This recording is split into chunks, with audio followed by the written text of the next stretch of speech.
নমস্কার, আশা করি সবাই ভালোই আছেন। সুমতি কিচেন উইথ ব্লগ থেকে সবাইকে স্বাগত। অনেক দিন পর আপনাদের সঙ্গে ভিডিও শেয়ার করছি, প্রায় 1 মাস হলো আর আপনাদের সঙ্গে ভিডিও শেয়ার করিনি। কেন শেয়ার করিনি সেটাও একটা ভিডিওতে আপনাদের সঙ্গে শেয়ার করব। আর আজকে হচ্ছে তেল ছাড়া চিকেন বানিয়েছি। কিভাবে তেল ছাড়া চিকেনটা বানালাম আশা করি প্রথম থেকে শেষ পর্যন্ত দেখবেন। আসুন তাহলে দেখুন, ভালোই লাগবে। এখানে চিকেন নিয়েছি, অল্প করে চিকেন নিয়েছি, দেখতেই পাচ্ছেন 5 পিস চিকেন নিয়েছি আর একটু মেটে নিয়েছি। আমার ছেলে অসুস্থ আর সেই জন্যে 1 মাস পর আপনাদের সঙ্গে ভিডিও করছি। আর কি হয়েছিল সেটাও আপনাদের সঙ্গে একদিন শেয়ার করব। এখানে চিকেনটাকে পরিষ্কার করে ধুয়ে নিয়েছি আর এখানে এই যে গাজর, যে বিনস, পেঁপে, আলু নিয়েছি। এই 4টে সবজি দিয়ে আজকে তেল ছাড়া চিকেন বানিয়ে দেবো। আর এই যে দেখতেই পাচ্ছেন একটা মিডিয়াম সাইজের পেঁয়াজ নিয়েছি। পেঁয়াজটা হচ্ছে সবটাই দেবো না, অল্প দেবো, ছোটোই পেঁয়াজটা নিয়েছি।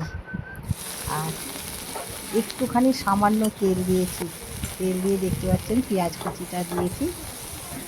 সব পেঁয়াজটা দিইনি, অল্প পেঁয়াজ দিয়েছি। পেঁয়াজটাকে একটু ভেজে নিচ্ছি, পেঁয়াজটাকে একটু ভাজার জন্যে অল্প তেল দিয়েছি। দেখতেই পেলেন কতটা তেল কম। এবার সবজিগুলো একটু নেড়ে নিচ্ছি। ওকে আজকে হচ্ছে লঙ্কা গুঁড়ো ছাড়াই হচ্ছে চিকেনটা বানিয়ে দেবো। ও স্যুপ খাবে না বলছে, সেই জন্য এই রকম করেই চিকেনটাকে বানিয়ে দিচ্ছি। আর একটু ভালো করে নেড়ে নিয়েছি। আর দেখুন আদা আর রসুনটা দিয়েছি। আদাটা খুবই কম দিয়েছি আর রসুনটাও কম দিয়েছি। দেখতেই পাচ্ছেন 1 চামচের 4 ভাগের 1 ভাগ দিয়েছি। আর একটু হলুদ দিচ্ছি, হলুদ না দিলে সাদা সাদা হবে, ভালো লাগবে না। আর 2টো গোটা কাঁচা লঙ্কা দিয়েছি, চিড়ে দিইনি, চিড়ে দিলে ঝাল হয়ে যাবে, কুচি দিলেও ঝাল হয়ে যাবে, সেই জন্যে গোটা দিয়েছি। আর এবার টক দই দিচ্ছি। তেলের বদলে টক দই দিলে মনে হবে যেন তেল দিয়েই রান্না করেছি। 3 চামচ টক দই দিলাম। বেশি টক দই দিলে আবার টক হয়ে যাবে, সেই জন্যে 3 চামচ টক দই দিলাম। দিয়ে ভালো করে একটু নেড়ে নেব। টক দই দিয়ে গ্যাসের আঁচটাকে কমিয়ে দিয়েছি, লো আঁচে কষছি। ফুল আঁচে কষলে টক দইটা কেটে যেতে পারে। আর কতটা তেল তেল মনে হচ্ছে দেখুন, টক দই হচ্ছে তেলের কাজ করে। এবার চিকেনটাকে দিয়ে দিলাম, চিকেনটাকে দিয়ে একটু নেড়ে নেবো, ভালো করে কষে নেবো। আদা রসুনের সঙ্গে আর সবজির সঙ্গে ভালো করে কষে নিচ্ছি। একটু জল দেবো সামান্য, লবণ দিলাম। একটু কড়াই লেগে যাচ্ছিল, অল্প একটুখানি জল দিয়েছি, জল দিয়ে ভালো করে কষে নিচ্ছি। আর গুঁড়ো লঙ্কা তো দেবোই না, যেহেতু শরীর খারাপ। আর জল ঢেলে দিলাম, পরিমাণ মতন জল দেবো, পেঁপে আলু সিদ্ধ হওয়ার মতন।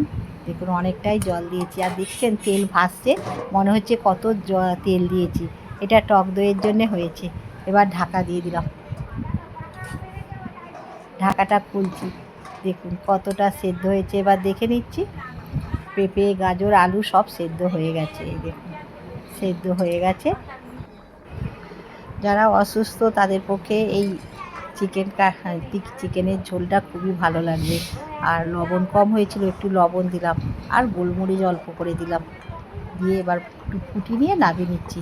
হয়ে গেল আমার চিকেনের ঝোল তেল ছাড়া। ভালো লাগলে চ্যানেলটিকে সাবস্ক্রাইব করবেন, লাইক করবেন, শেয়ার করবেন আর কমেন্ট করে জানাবেন আজকে তেল ছাড়া চিকেনের ঝোল কেমন হয়েছে। দেখতেই পাচ্ছেন মনে হচ্ছে যেন কত তেল দিয়েছি, ওপরটায় চকচক করছে। এই টক দই দেওয়ার জন্যেই তেল তেল মনে হচ্ছে। আশা করি প্রথম থেকে শেষ পর্যন্ত দেখলেন। আবার কোনো রেসিপি নিয়ে দেখা হবে, ততক্ষণে সুস্থ থাকবেন, ভালো থাকবেন। নমস্কার।